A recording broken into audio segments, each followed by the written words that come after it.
In July 2026, Matt Damon was handed a photograph of Ben Affleck, his oldest friend, and reacted exactly as 45 years of friendship demanded. Am I ugly? No.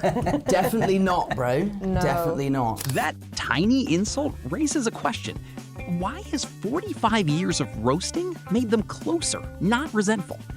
The answer starts in Cambridge, Massachusetts, when neither one had a career worth bragging about. In a joint retrospective, they compressed the beginning of their friendship into a couple of numbers and one immediate insult. We met, I think, when I was 10 and you were 8. Yeah, so more than 40 years. Really started hanging out in high school. He wouldn't hang out with me until then. Once Ben had made a name for himself in local television. He tried to ride my coattails, and he's been doing it ever since. They call it a 45-year friendship, give or take. From the beginning, competition and loyalty arrived together. As Damon remembers it, when a much larger kid picked a fight with him, Affleck stepped in to help. That moment reveals the pattern both men keep describing. They could want the same opportunity without wanting the other person to fail. They were two self-described strange kids who took acting seriously. According to Damon, they even worked as high school extras in The Good Mother. When auditions required trips to New York, they created a shared bank account. Money from every professional acting job went into it, so one person's paycheck could help finance the other person's next opportunity. But the account only worked because of a promise they had already made to each other. I'm not in a position where I can help you because the way that my bank account is set up, the thing is, I got a checking in the savings, but all my money is in the savings. I don't think my card is gonna go through unless you got jeans on because you gotta wipe it off. I think kind of starting out in a field like that can feel very lonely. But we shared that bank account like into our 20s. That promise became a practical system. Audition travel was allowed, $10 for arcade games was allowed, and an attempt to buy beer might also qualify. The account even had a code, River P, a tribute to River Phoenix, a young actor already getting the kinds of roles they wanted. River Phoenix represented the level they were chasing. They even had vocabulary for the other side of that chase. When an audition ended with an abrupt dismissal, they called it getting okay thanksted. Think about what that account did. Every audition still had a winner and a loser, but one person's paycheck could finance the other person's next attempt. They were competitors who had deliberately made their progress interconnected. Success was not treated as a limited resource. That does not mean being young actors together was graceful. During School Ties, Affleck recalled being thrilled to have a small role with only a few lines. Then an ordinary day on set went wrong for the most unnecessary reason possible. I said to him when I got back that every location on that movie would have been the hardest location on any other movie I've ever done, and any day of work would have been harder than any other day on any other movie I've ever done. Really? Suddenly, Damon was headed to the hospital, and Affleck was terrified production would fire him. It is a perfect early Damon and Affleck story. Loyalty, panic, career anxiety, and an object being thrown for no useful reason. More importantly, it happened before their friendship became part of a public brand. The comedic rhythm was already there. Then the strange plan actually worked. In December 1997, before the story had hardened into Hollywood mythology, Damon appeared on David Letterman and was asked how he and Affleck had created Good Will Hunting. Says, yeah, but I want to be in it. And they say, oh, fine, sure. Oh, yeah, no, and it was really because he did that we were able to he set the precedent for us. But still, it's kind of difficult to go to Hollywood with a script and, you're not really impressing a lot of people when you walk in and say, this is mine, man. Yeah. It's going to be just me. They had spent years working on the screenplay. Now, the private project that kept them moving toward the same goal was becoming an overnight public success.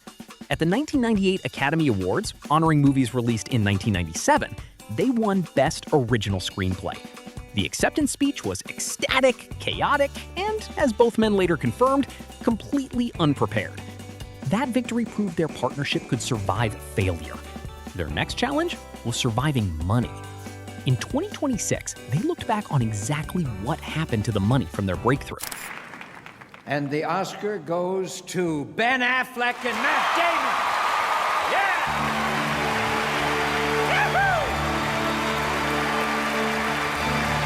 Matt Damon and Ben Affleck are childhood friends. They appeared together in Chasing Amy and Good Will Hunting, for which Damon received a Best Actor nomination. This is their first Academy Award. Their combined gross payday was $600,000, not $600,000 each. After representation and taxes, they said they had roughly $110,000 apiece. They bought Jeep Cherokees and rented a $5,000 a month party house. They had achieved the impossible and handled it like two men whose financial education consisted of a joint arcade allowance. The money disappeared. The basic system did not. Their wins could be shared, their failures could become stories, and embarrassment was apparently communal property. Fame did not make the friendship more polished. It simply gave them better material with which to humiliate each other. Affleck has described living with Damon as an experiment in how long one person could ignore a mess. As Affleck tells it, he and Casey Affleck stopped cleaning to see whether Damon would notice. Old food and maggots appeared before Damon surrendered. Decades later, Affleck still argues the case like the cleaning strike remains active. The more famous they became, the smaller their competitions got. Affleck revealed that Damon belonged to a Wordle group with Bradley Cooper and Jason Bateman called Nerdle. Damon would not let Affleck join until his scores improved. I think, or to even turn down the opportunity to audition for movies that 99.9% of other young actors wouldn't have. I did this horror movie, a Dean Koontz sewer monster movie called Phantoms, because it was $250,000, and I thought it was gonna be set for life. You know, Right. You know, you would have done that movie. You know, and that's just the truth. Good Will Hunting, when it first was bought, $600,000. You guys blew right through that, didn't you? You bought Jeeps, you bought. Well, all it turns kinds of out, shit. Howard, you have to pay these things called taxes, which I wasn't quite Wasn't as that good? familiar with. It was a big wake-up call. I was like, so who gets half again? Explain this to me. Also, we were like, we understand this guy gets half, but wait, who else gets half? The stakes had fallen from movie roles to five-letter words. The gatekeeping remained elite. Then there is Jimmy Kimmel. One clarification matters here. The feud was scripted comedy, not a real fight. It began as a running joke after Kimmel pretended in 2005 that his show had run out of time for Damon, who had not even been booked. In 2008, Kimmel recruited Affleck for the deliberately staged Fucking Ben Affleck music video. By 2016, Affleck had found a more literal way to get Damon onto the show. The enormous coat was hiding Damon underneath. Affleck had become the diplomatic courier in a fake war between his oldest friend and a talk show host. The stunts are famous, but they do not explain the friendship. The candid moments do, and the 2026 press tour for The Rip produced some of the clearest examples. On Today, even Affleck's arrival time became the subject of a 45-year performance review. Thanks, but... What do you got, a monkey under there or something? What's happening here? What is going on here? It's moving. No, it's not. What the hell is going on here? What is this? Why are you touching me? Well, I'm not touching you.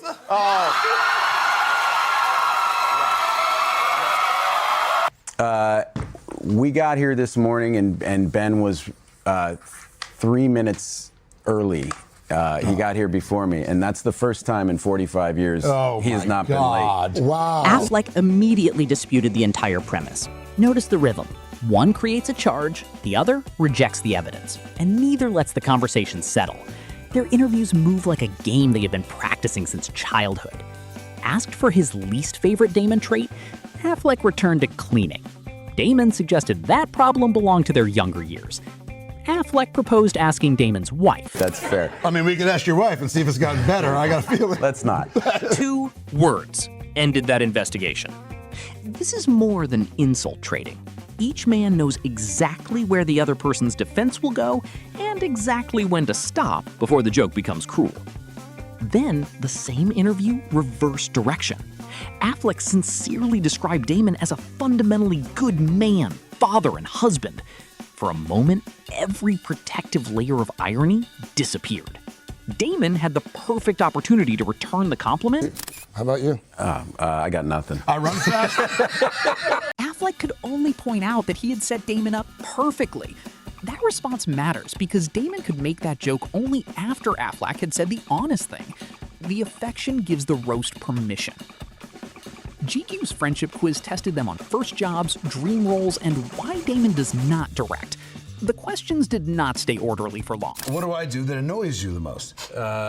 You're late. True. I don't know if that's the thing that annoys him the most, but That probably doesn't annoy me the most. That would kind of... Every interruption and correction reveals the same machinery. The questions are almost irrelevant. The entertainment comes from watching two people who know one another's history well enough to argue over who understands it better. Behind the scenes of The Rip, that rhythm became physical. It's like the fucking window at the station. Just... A polished movie star becomes a complaining coworker, and Affleck is not about to protect him from looking ridiculous. Even on set, discomfort becomes shared material. In Netflix's Mutual interview, Damon called them two weird kids who believed they could become actors. Then he explained the principle that kept all that competition from poisoning the friendship. They were lucky, actually, to not have a friendship that's really rooted in rivalry. There's friendships that I see, relationships where they're so much driven by, like, yes, part of the friendship, but also whether it's one-upsmanship or rivalry. Like, I think it does drive people. That answer resolves the question from the beginning. 45 years of insults did not prevent resentment through some magical ability to tolerate abuse. The jokes worked because the serious foundation was already secure. They shared money before they had any. They backed the same impossible project. They could compete without treating the other person's success as their own defeat. The roast is not a substitute for trust. It is what their trust sounds like. Which brings us back to that photograph in July 2026.